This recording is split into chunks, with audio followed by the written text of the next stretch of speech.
What's up everybody, jMac14 here. Welcome to another jVlog. In this jVlog, I want to give my thoughts about Apple's M1 chip and how it relates to the possibility of gaming getting better on Macs in the future. Okay? So, when Apple announced the M1 chip back in the fall of 2020, I had a few thoughts and a few emotions. My first reaction was, this is about time, okay? Because I knew that Apple was getting sick and tired of Intel and all their bullcrap. Alright? For those who don't know, I used to work for a third-party Apple reseller for many years. And if you want to know more about that, there's actually a video here on the channel called The Rant, where I talk about that experience and everything, how it got bought by another company and everything. But basically, because I worked for this third-party Apple reseller, everybody there was really into Apple. We dove into all the news and the rumors and stuff. We got our hands on the products and stuff, and we started to notice that after a while, especially in the notebook market with the MacBook line, things weren't what they used to be when, from years ago. It wasn't the way that Apple wanted it to go. Basically what happened was Intel made these bold predictions about where their chip was going to go in the future, and based off of these predictions, Apple redesigned their notebooks to fit those new chips. But Intel kept backing off of it.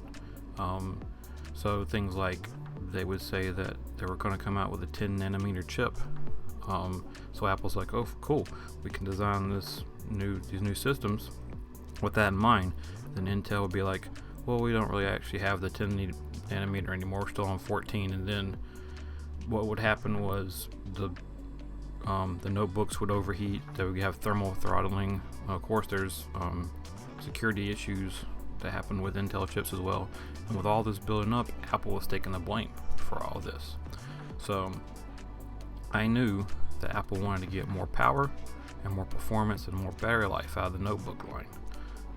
Like I said, Intel kept making promises and not delivering. So I only figured it was just a matter of time before they started making their own chips for the Mac again, just like they did with the PowerPC, which is basically where I started using Apple products. All in all, I'm glad that Apple's making their own chips, because now they can get the performance and the battery life that they want out of the notebook line, just like they do with the iPhone and the iPad. The next thought I had, though, was how was this going to affect gaming on Mac?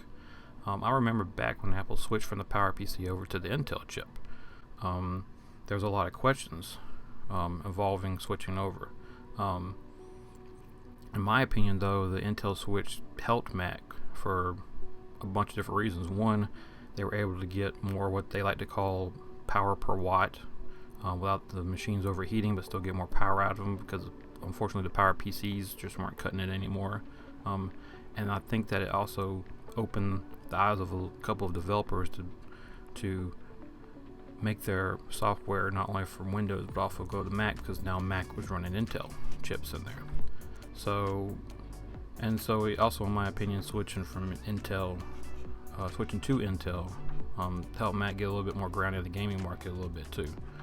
So switching away from Intel over to the M1 made me think that the games we could play now were going to get abandoned if they weren't on the Mac App Store or on the iOS App Store. And if that, what would happen? And then it happened. One of my favorite MMORPGs, Guild Wars 2, sent me an email telling me that they were no longer going to support the Mac platform going forward. Yeah, in my mind, they saw the M1 and said, no thanks, we're not going to have anything to deal with it, we'll just stick over with Windows. Even though the M1 is a very powerful chip. I've seen the benchmark tests and the real world testing in it, and it's amazing. But then something else happened that I just wasn't expecting. The M1 chip has caused so much chaos in the industry that now multiple companies are moving away from the Intel